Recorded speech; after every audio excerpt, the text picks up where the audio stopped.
लेडा मेरे कल आता है क्या हुआ होरे तमा वो होरे वरंड भारतीयों दिखला तालियोंडे आडे ने पाको तालियोंडे आडे வெடிட்டியா மரபல்ல அல்ல மரபல்ல பியோ மீசான் டிவியின் தமிழ் பேசும் உறவுகளை அன்போடு வரவேற்றுக் கொள்கிறோம். இன்றைய பதிவுல மஹிந்த ராஜபக்ஷ அவர்களுடைய ஆலோசகர் அஜித் சிறிகுமார அவர்கள் கைது செய்யப்பட்ட சம்பவம் என்ன நடந்த ஏது நடந்த என்பதை பேசுறதோட 399 கோடி ரூபாய் வரிப்பணம் மோசடி நடத்தியவர்களுக்கு 20 ஆண்டுகள் கடூழிய சிறை தண்டனையும் வழங்கப்பட்டிருக்குது. அத்தோடு தூரியங்கா பிக்கஸ் என்ற 21 வயது இளைஞன் சுட்டுக் கொல்லப்பட்ட சம்பவம் மிகப்பெரிய ஒரு பேசுபொருளாக மாறியிருக்குது. இவை அனைத்தையும் இன்றைய காணொலியில பேசலாம்.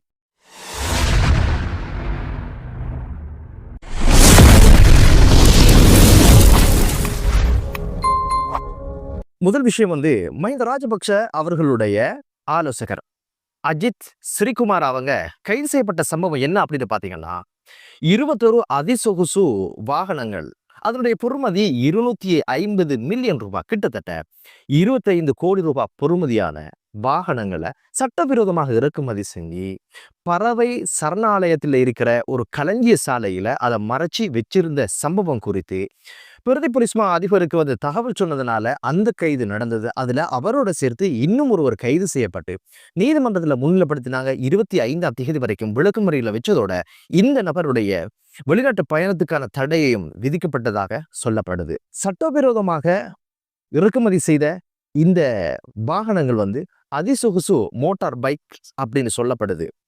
இந்த வாகனம் எதுக்கு இதுக்குள்ள வந்தது, எப்படி வந்தது என்ற பல்வேறு கேள்விகளை இப்போது எழுப்பியிருக்குது. மஹிந்த ராஜபக்ஷ அவர்களோடு ஆலோசகராக இருந்த ஒருத்தர் பண்ணுகின்ற காரியமா அப்படின்னு கேட்டா, பண்டியோட சேர்ந்த கண்டம் மலர்ந்தனும் என்பது போல கடந்த காலங்களில் இனிய பாரதி பல்வேறு குற்றச்சாட்டுகள், பல்வேறு கொலை மிரட்டல், பல்வேறு கப்பங்கள், பல்வேறு கொலைகள், கடத்தல்கள் என்று பல்வேறு விஷயங்களை செஞ்சு சாதனை படைச்ச ஒருத்தர் அவருக்கு இணைப்பு செயலராக இருந்ததையும் பார்க்க முடிந்தது. அதுபோல இப்போது இந்த அதிகாரி ஆலோசகராக இருந்ததாக சொல்லப்படுது. இவரும் கைது செய்யப்பட்டு இருக்கிறது. இங்க இருக்கிற கேள்வி என்ன அப்படின்னு பாத்தீங்கன்னா, ஒரு அரச அதிகாரிக்கு 25 கோடி ரூபாய் பெறுமதியான வாகனங்கள் இறக்குமதி செய்வதற்கான பணம் எங்கிருந்து வந்தது? யார் கொடுத்த தைரியம்? எப்படி நாட்டுக்குள்ள வந்தது? ஒன்று கொழும்பு துறைமுகத்திலிருந்து வரணும், இல்லைனா ஹம்மாந்தோட துறைமுகத்திலிருந்து வந்துடும். அப்படியாக இருந்தா கஸ்டம்ஸ்ல உள்ளவங்க என்ன செஞ்சாங்க? கோமால இருந்தாங்களா என்ற கேள்வி இருக்குது. அப்படி இல்லைன்னா இந்த வாகனங்களை இறக்குமதி செய்வதற்கு யாருடைய அழுத்தம் பிரயோகிக்கப்பட்டிருக்கணும், யாருடைய பணம் இங்கு கொடுக்கப்பட்டிருக்கணும், என்ன வகையில வெளியில் வந்த அந்த பல்வேறு கேள்விகள் இருக்கும் இல்லையா? அதே போல சிங்கள பத்திரிகைகள் சொல்லுகின்ற விஷயம் தான் இது மஹிந்த ராஜபக்ஷ அவர்களுடைய குழந்தைகள், அவர்களுடைய புதல்வர்கள் தான் இதில் சம்பந்தப்பட்டிருக்கிறார்கள் என்ற செய்தியை வெளியிடுவதையும் பார்க்க முடிந்தது. நாட்டையும் நாசமாக்கி, காட்டையும் நாசமாக்கி, பறவைகள் சரணாலயத்தையும் நாசமாக்கி இப்படியான ஒரு இடத்துக்கு வந்திருக்கிறத பார்க்க முடியுது. இந்த குறித்த நபர் குறித்து இன்னும் பல்வேறு சர்ச்சைகள் இருக்கிறத பார்க்க முடியுது. இவருக்கு எதிராக 2009 காலப்பகுதிக்கு பின்னால யானைகளை கணக்கிட்டு அவைகளை பதிவு செய்கின்ற ஒரு வேலை திட்டம், செயற்திட்டம் கொண்டு வரப்பட்டதாக சொல்லப்படுது. ஆங்காங்கே பிடித்த யானை குட்டிகள் 14 கொண்டு வந்ததாகவும் அவைகள் பதிவு செய்யப்படாமல் விட்டதாகவும் சொல்லப்படுது. எதற்காக பதிவு செய்யல என்ற கேள்வி, அது வியாபார நோக்கத்தில் அப்படி செய்யப்பட்டதா இல்லை அந்த பல்வேறு விசாரணைகளும் குற்றச்சாட்டும் இவருக்கு எதிராக இருக்கின்ற ஒரு விஷயம் இப்போது பேசுபொருளாக மாறி இருக்குது. காற்றுள்ள யானையும் காணும், கட்சி சார்ந்த யானையும் காணும். மஹிந்த ராஜபக்ஷ அவங்களோட ஒட்டி உறவாடி வாழ்கின்றவர்கள் இப்படித்தான் வாழ்ந்திருக்கிறார்கள் என்பது தெரிய வருகிறது. இதுக்கு பின்புலமாக இருந்து இயங்கியவர்கள் நிச்சயமாக சட்டத்துக்கு முன் நிறுத்தப்படணும். காரணம் என்னடா, ஒரு சாதாரண ஒரு அதிகாரிகளால இதை பண்ண முடியுமா அப்படின்னு கேட்டா முடியாது. எனவே இதுக்கு பின்னால் பெரிய ஒரு அரசியல் பலங்கள் இருக்க வேண்டும் என்பது மீசா டிவியினுடைய பார்வை. அடுத்த விஷயம் என்ன அப்படின்னு பாத்தீங்கன்னா, தெற்காசியாவிலே மிகப்பெரிய ஒரு ஊழலாக பேசப்படுகின்ற ஒரு விடயம். காரணம் என்னடா, 399 கோடியை விட அதிகமான வரிப்பணம் மோசடி நடந்திருப்பதாக சொல்லப்படுது. ஏன் அவ்வளவு பெரிய மோசடி சொல்லப்படுதுன்னா, தொகையும் பெருசி, அதை தாண்டி அது நடந்திருக்கின்ற விதமும் வித்தியாசமானது. என்ன நடந்திருக்கு அப்படின்னு பாத்தீங்கன்னா, அதாவது வருமான வரி அப்படின்னு சொல்லி வரி நிறுவனங்கள் செலுத்துறத நீங்க பாப்பீங்க. இது செலுத்தாத வரி கிடையாது. இது வித்தியாசமாக வரியில மோசடி நடந்ததை பார்க்க முடியுது. 2002ஆம் ஆண்டு ஆகஸ்ட் மாதம் அளவுல ரணில் விக்ரமசிங்கே அவங்க பிரதமராக இருக்கிற நேரத்துல வரி கொள்கையில ஒரு மாற்றத்தை கொண்டு வராங்க, ஒரு திருத்த சட்டத்தை கொண்டு வராங்க. அந்த சட்டம் என்ன அப்படின்னு பாத்தீங்கன்னா, வெளிநாட்டுல இருந்து உற்பத்தி பொருட்கள் கொள்வனவு செய்யும் பட்சத்துல அதுக்கான வரியை இல்லாமலாக்கினாங்க. இரண்டாவது ஒரு சீர்திருத்தம் கொண்டு வராங்க. அப்படி யாராவது வரி செலுத்தினால் அந்த வரியை மீள பெற்றுக்கொள்ளலாம் என்ற ஒரு சட்டமும் உருவாக்கப்படுது. இந்த ஒரு விஷயத்தை சந்தர்ப்பமாக பயன்படுத்தி ஒரு 8 நபர்களை என்ன பண்ணினாங்க அப்படின்னு கேட்டீங்கன்னா, இதுல ஒரு திருவிளையாடலை ஆரம்பிச்சாங்க. அது என்னன்னா, இலங்கை வரலாறுல அப்படியான ஒரு விஷயத்தை யாருமே செஞ்சிருக்கல. 2002ஆம் ஆண்டு நவம்பர் மாதம் 15ஆம் திகதியிலிருந்து 2004 டிசம்பர் 4ஆம் திகதி வரைக்கும் இவங்க என்ன பண்ணிருக்கிறாங்கடா, சாமான் பொருட்களை கொள்வனவு செய்யாமலே செய்ததாக ஆவணங்களை தயார்படுத்தி, வரி கட்டியதாக ஆவணத்தை தயார்படுத்தி, அந்த வரியை அரசிடமிருந்து இவங்க பெற்றிருக்கிறாங்க. எப்படியான ஒரு கச்சிதமான வேலை. அந்த தொகைதான் 399 கோடி. இதுல இறை வரி திணைக்களத்தினுடைய பிரதி பணிப்பாளர் சொய்சா ஜெயதிலகியும் இருக்கிறார். ஏன்னா பொருட்கள் வந்ததாக வரி கட்டியதாக ஒரு ஆவணத்தை தயார்படுத்துறதாக இருந்தா நிச்சயமாக ஒரு அரச அதிகாரி இல்லாமல் செய்ய முடியாது இல்லையா? அதனால அந்த ஆசாமி அதை அப்படியே கச்சிதமா பண்ணி கொடுத்திருப்பாரு. சும்மா பண்ணி கொடுத்திருப்பாரா?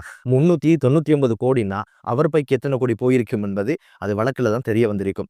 சரி, இந்த ஒரு விஷயத்தை உடனடியாக இறைவரி திணைக்களத்தினர் ஆய்வு செய்து தேடி விசாரணை நடத்தி அவர்களுக்கு எதிரான ஒரு வழக்கை தாக்கல் செய்யறாங்க. இந்த வழக்கை தாக்கல் செய்த உடனே நாட்டை விட்டு இந்த 8 குற்றவாளிகளும் சந்தேக நபர்களும் பாஞ்சி போயிடுறாங்க.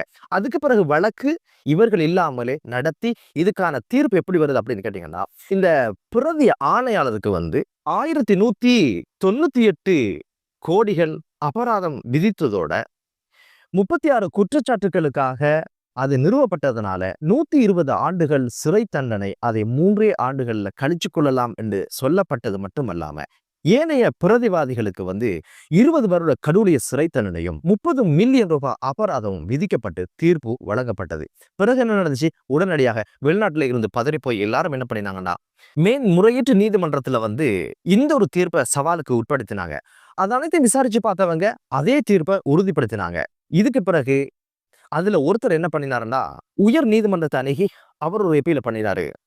அந்த விஷயத்தை விசாரணைக்கு உட்படுத்திய நீதிபதி 3 பேர் அடங்கிய குழாம் இந்த ஒரு தீர்ப்பை உறுதி செய்யறதுக்கு அவங்க எடுகோலாக எடுத்த ஒரு விஷயம் என்ன அப்படின்னு பாத்தீங்கன்னா, நீதிமன்றத்தினுடைய நடவடிக்கைகளை தவிர்த்து வெளிநாடு தப்பி சென்றவர்கள் மேன்முறையீடு செய்வதற்கான அருகதையும் தகுதியையும் சட்டத்தின் அடிப்படையில் இழந்து விட்டார்கள். எனவே இவர்களுக்கு எதிரான பழைய தீர்ப்பையே இந்த உயர் நீதிமன்றத்துடைய நீதரசர்கள் உறுதி செய்திருந்ததை பார்க்க முடியுது. அது கடந்த 11ஆம் தேதி அந்த தீர்ப்பு வந்தது. அதுதான் 20 வருடைய கடூழிய சிறை தண்டனும் 30 மில்லியன் ரூபாய் நட்டகிடும் அரசுக்கு வழங்கணும். அது மட்டுமல்ல, இவங்களோட சொத்துக்களை எல்லாம் கணக்கு பார்த்து அரசுடைமை ஆக்கணும் என்ற ஒரு சட்டத்தையும் அந்த தீர்ப்புல சொல்லப்பட்டதை உறுதிப்படுத்தினாங்க. உற்பத்தி பொருட்களை கூட்டி வெளிநாட்டுக்கு ஏற்றுமதி செய்யணும், டொலஸை உள்ள கொண்டு வரணும், நாடு வளமாக இருக்கணும் ஒரு சட்டத்துக்காக ரணில் விக்ரமசிங்க அப்படியான ஒரு விஷயத்தை செஞ்சு முடிச்சாரு. ஆனா இந்த படுபாவையில் என்ன பண்ணிருக்காங்கன்னா, இதை சந்தர்ப்பமாக பயன்படுத்தி இறக்குமதி செய்யாத பொருட்களை இறக்குமதி செய்ததாகவும் அதுக்கு வரி கட்டியதாகவும் அந்த வரியை அரசுல இருந்து புடுங்கிருக்கிறாங்க. ஜட்ஜுக்கு வந்த ஆத்திரத்துல 1198 கோடி அபராதம். யாருக்கு? அரசு அதிகாரிக்கு. எனவே ஒரு ஆரோக்கியமான தீர்ப்பாக மீசான் டிவி பார்க்குது. காரணம் என்ன அப்படின்னு பாத்தீங்கன்னா, இது தெற்காசியாவிலே மிக மோசமான ஒரு ஊழல் என்று சொல்லப்படுகின்ற அளவுக்கு இலங்கைக்கு ஒரு பேரை வாங்கி கொடுத்த பெருமை இந்த ஆசாமிகளுக்கு சேரும் என்பதனால இப்போது இந்த தீர்ப்பு இறுதியாக முடிக்கப்பட்டிருக்குது.